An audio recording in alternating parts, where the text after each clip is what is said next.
Hey there. I miss talking to you all. I have been through some significant changes in my life since last we spoke. Today I am standing on top of the building where that is my view, the National Airport way over there. And I love watching the planes come in and land and take off.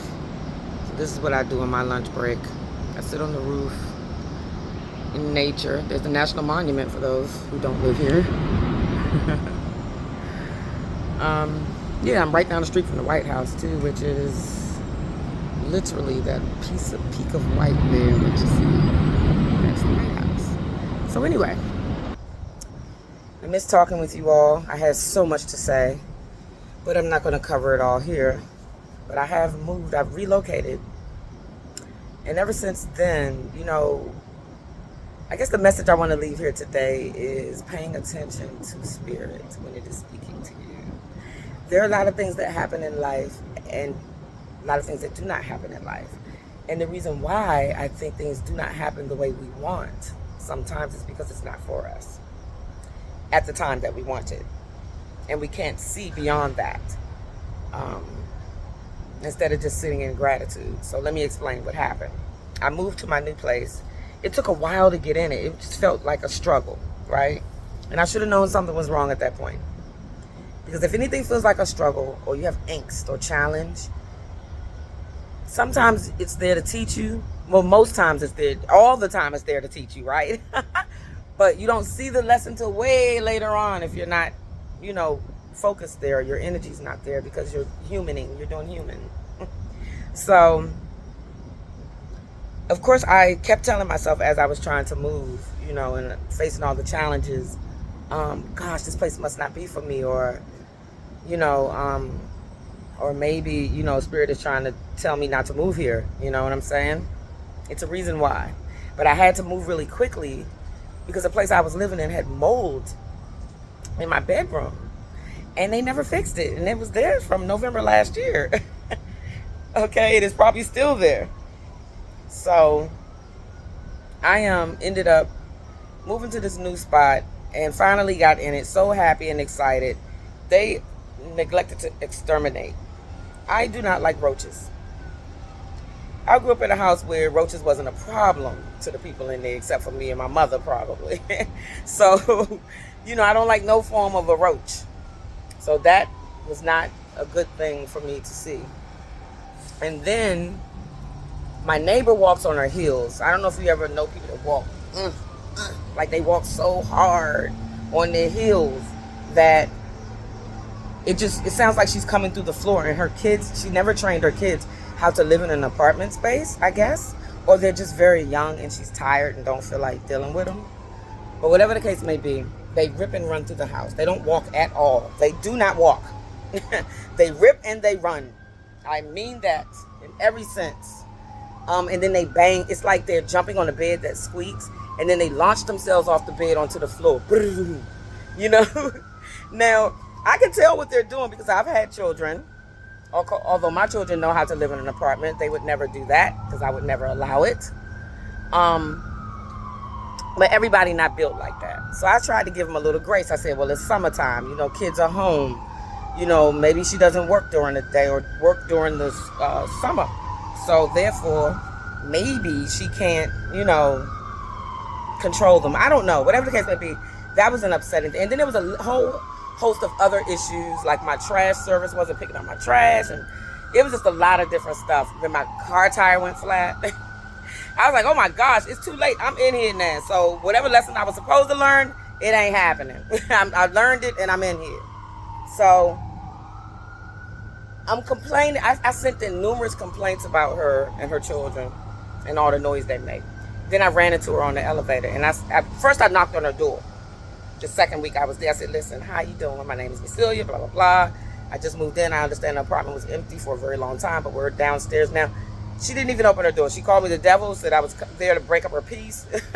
Like she really went in, told me I should not live in an apartment. I should live in a house if I'm not used to noise, blah, blah, blah. So I ran into her on the elevator.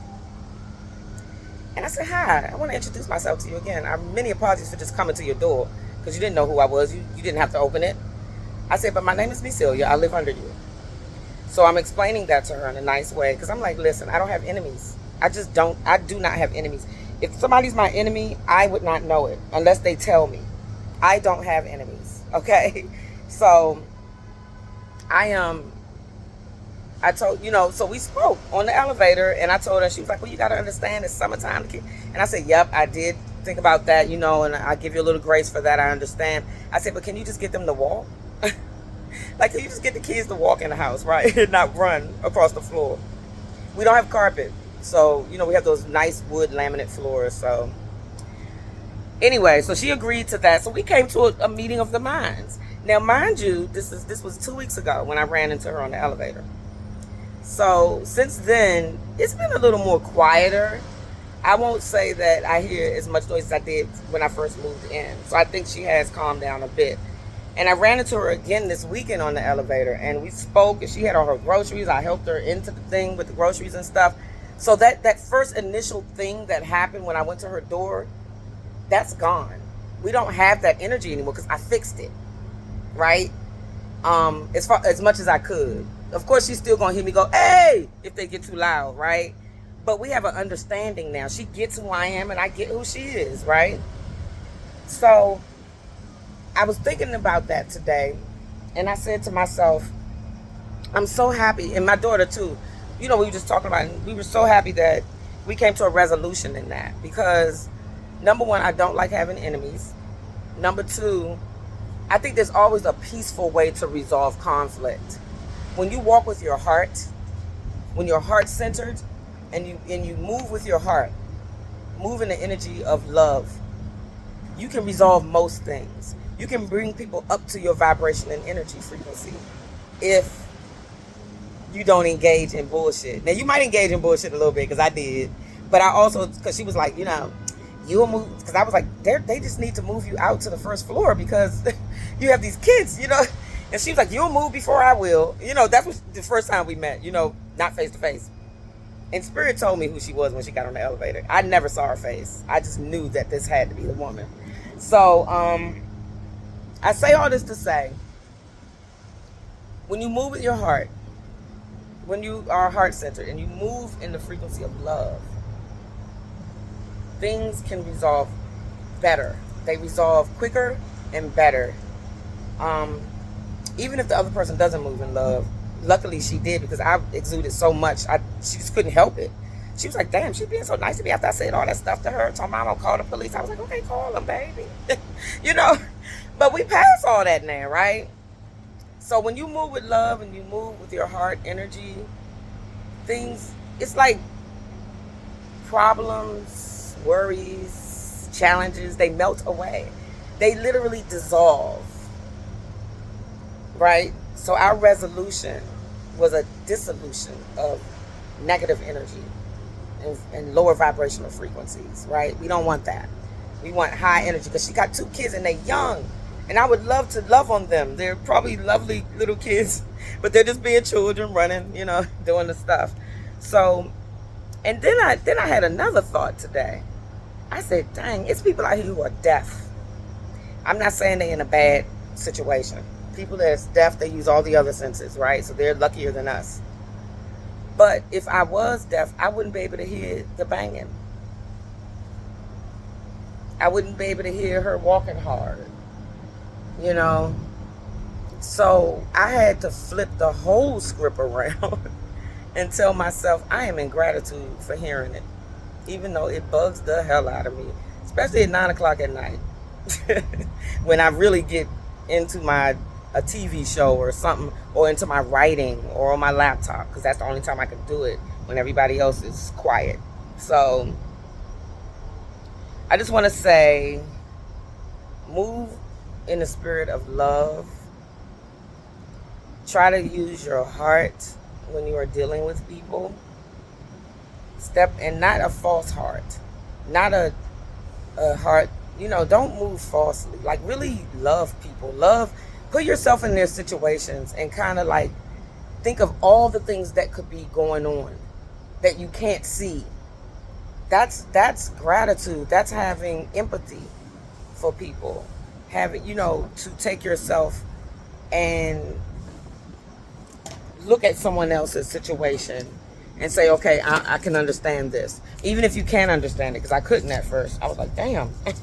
But you know, when I turned the switch of my heart on and moved in that frequency, I started to feel gratitude just for even being able to hear. How about that? Like, I can hear. Not saying that people who can't hear are less fortunate, but I can hear, and I'm thankful for that. So, problem solved, everything resolved and dissolved. Move with your heart. I love you all so much, and I miss you so much. I'm sorry I don't have all the pomp and circumstance.